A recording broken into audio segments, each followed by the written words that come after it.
Hello, how's everybody feeling? Thank you so much to Vegan New South Wales TV for inviting me here today to share this recipe with you. Today I'm going to be making pine mushroom pate with some wild pine mushrooms that I picked this morning. So pate is really versatile. It's one of those things that you can make fancy, have with some crackers and some delicious vegan cheese, or you can just put it on some bread, put it on some of that sourdough that you've all been making at home. It's just really versatile. I just like it on toast in the morning, or you can eat it however you like. It's super delicious and makes the most of the seasonal ingredients that we have around at the moment. So you can really use any fresh herbs that you have, if you've got some growing in your garden, and obviously these really beautiful seasonal pine mushrooms. So the ingredients we'll need today are pine mushrooms. If you can't get pine mushrooms or another wild mushroom, you can use any. I'd recommend portobellos or something like that. Dried porcinis.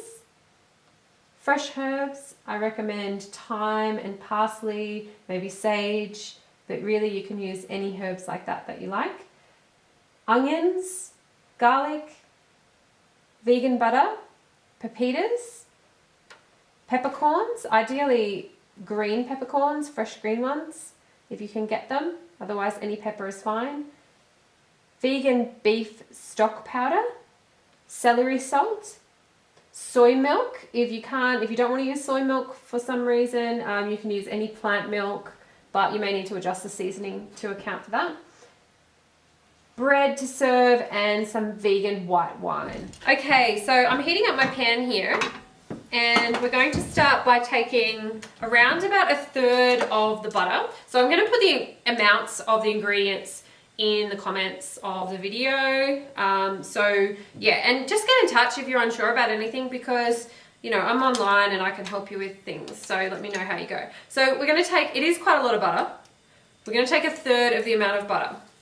So a recipe like this, it's not meant to, you don't sit there and eat the whole thing at the end. So yes, it is a lot of butter, but you're going to use it as basically as a condiment. So we're going to then take this pate and then be able to use it in lots of different applications. We can keep it in the fridge. It'll keep for a fair amount of time. So about 1/3 of the amount of the butter that we have in the ingredients list. Your onion.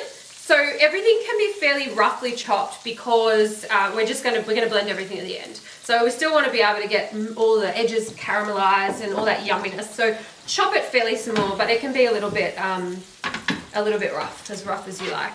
So we're gonna put our onion in, and we're gonna put our garlic in at this point as well. So just crushed up.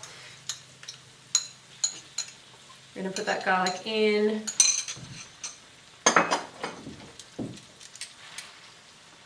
We're just going to let that cook down until everything is nice and caramelized in that butter. So after we've sauteed the garlic and onion for a little bit, we're going to pop in our mushrooms. Now I have just roughly chopped up these mushrooms. It's hard to say exactly how many mushrooms because they do reduce at different rates because of the amount of moisture in your mushrooms. If you are using pine mushrooms, they are fairly hardy.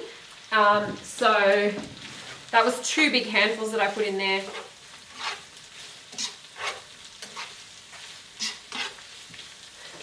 So when you're picking mushrooms, if you're in a position to be able to go out and forage for mushrooms, I think this goes without saying, but I'm going to say it anyway. Don't eat anything if you're not 100% sure about what it is.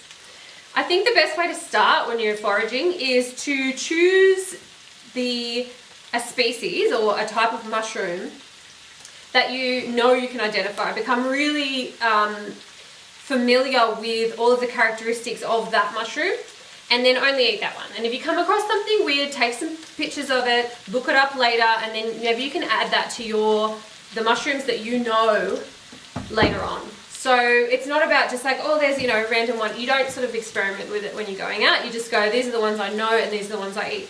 The only ones that I eat from this area are slippery jacks and these ones, the saffron milk caps, also known as the pine mushrooms. They're pretty much found in the same area. So when I went out this morning, I found just a couple of tiny slippery jacks.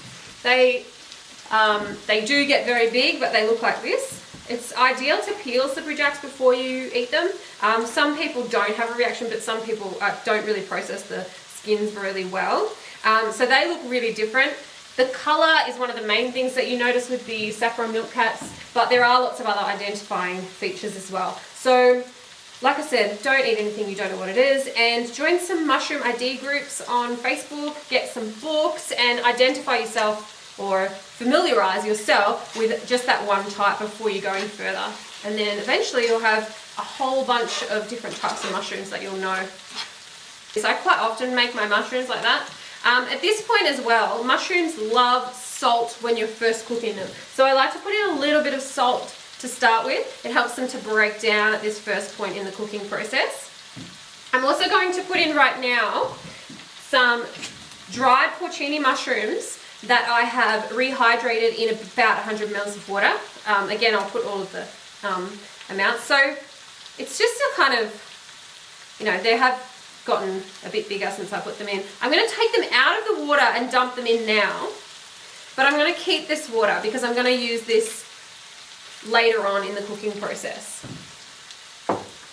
There's a lot of that flavour comes out of the porcinis when we rehydrate them, so you can actually use that as stock with whatever you're using. So porcinis have a really strong flavour. If you can't get any, like I said, you can really use any mushrooms in this recipe. It's really just about the seasoning, it's about the herbs, and you know, basically about all the stuff that you put with it.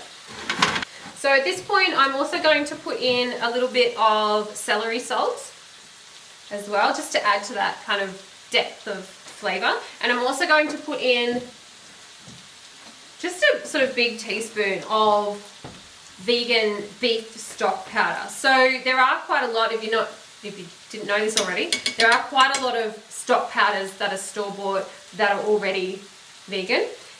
You're more than welcome to make your own stock, but I really find those like store-bought beef and chicken stocks add that little bit of extra umami flavour to the to what you're cooking. So, but if you like things that, you know, to be completely natural, then you can leave that out. You can use just normal sea salt flakes if you like, if you prefer. I'm also going to put in just a small amount of our green peppercorns. So these are like the French green peppercorns that you buy in a can at the supermarket. If you can't get those, any type of pepper is fine. I like my pate to be quite peppery, and we're going to put a couple of those peppercorns on top of the pate as well when we set it. I'm going to put in the herbs now as well. So today I'm just using a bit of fresh thyme. You really need thyme in this pate.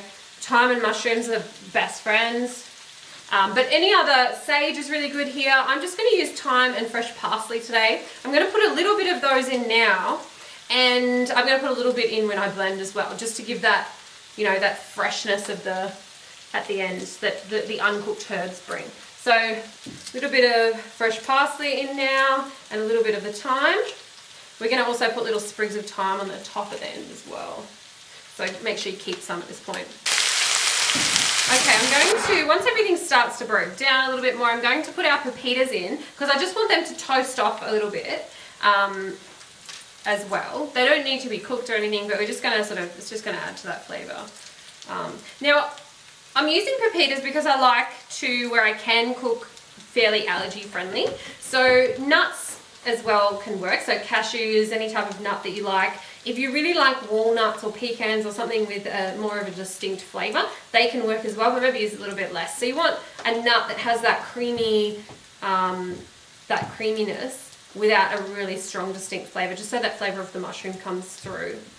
So cashews is a good thing. So if you are replacing the soy milk as well that we're going to use with a nut milk, obviously it's not going to be nut free as well when you do that. So I'm using pepitas today.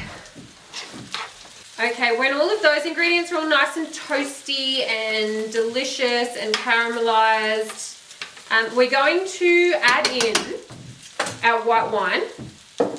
So if you don't want to use wine, if you don't have any, if you don't drink or you don't use alcohol at all, then what you can use instead is the same amount of water with just about a tablespoon of apple cider vinegar or white vinegar added in. So you just want just a tiny bit of that acid. But yeah, we're going to put in our white wine. And that's just going to deglaze the pan a little bit, bring up all the flavours off the bottom of the pan. And we really want to cook that alcohol out. So traditionally, pâté often had cognac as an ingredient. If you are using cognac instead, which you can, or any other, or even whiskey, just use a small amount. So you just want that tiny little bit. You don't want to use as much. At this point as well, I'm going to put in the stock that was left over from soaking the porcinis. And we're just going to let that cook down so that all of the flavors are incorporated and everything breaks down as much as it can. So once all the liquid is in, we're going to leave that to reduce down. So let all of those flavors combine, and we want to reduce some of that liquid away. So we want it to still be a bit moist, but we want to cook some of that liquid off. So once the liquid has almost all gone, we're going to turn off that pan and let it cool before we take it to the blender. Okay, so once it's cooled down just a little bit, we're going to put all of this mix into our blender.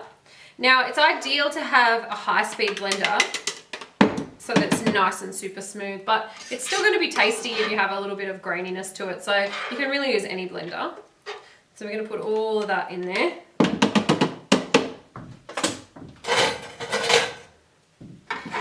Don't want to miss any of all of the yummy, tasty bits. So make sure you get all of that in.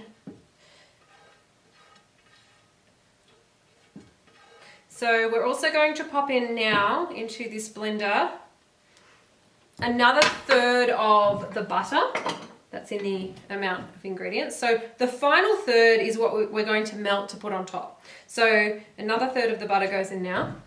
Yes, there is a lot of butter, but we talked about that and it's fine. It's a treat food.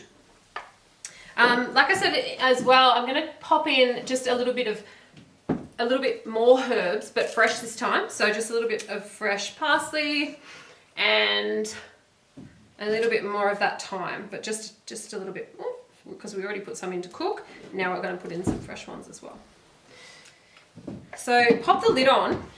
It's ideal to have a blender that the lid can come off, because what we're going to do, and I'll show you before the blender gets too loud, what we're going to do is we're going to start the blender and then we're going to take our soy milk and just pour in small amounts at a time to get it to blend to the right consistency. So doing this process at the end accounts for any variation in the amount of mushrooms you have, so you can still get that really good texture by eye. So that's why we want to use a blender with a top on it. If you have just a bullet type blender, you can just put a little bit in, blend it, take it off, put a little bit in. It's just a little bit more fiddly and annoying. So I've put my mix into a piping bag just to make it easier so it's nice and neat to put into jars. But you can spoon it in, that's totally fine. It'll just be a little bit messier, unless you're a super neat person. I like to have smaller jars just so that you can keep that butter on top. The butter on top, even though it's not just a visual, it also helps to kind of preserve it as well. And then I've just got the last of our butter melted just to pour over the top. So we're just going to pop those into the fridge to chill and to set so that that butter on top sets and also the pâté gets a really nice consistency. And then they can stay in the fridge to be stored in there as well. So we're just going to pop those in now. This is really good on a sandwich instead of butter. You saw how much butter is actually in the recipe. It's not something that you'd sit there and eat with a spoon, although I won't judge you if you do. You can put it on instead of butter on a sandwich just to give that extra bit of flavor. You could put it on some crackers, have it with a cheese plate, or there's all kinds of the ways to eat it. You could also as well, if you want to use it up and you like it, you could actually put it in as an ingredient in like risotto or pasta or something like that. Okay, there you have it. That's our pine mushroom pâté. Let me know if you enjoy this recipe, if you make it, if you need any tips or tricks or any suggestions on ingredients to replace. If you need to replace anything, let me know how you go. Thank you.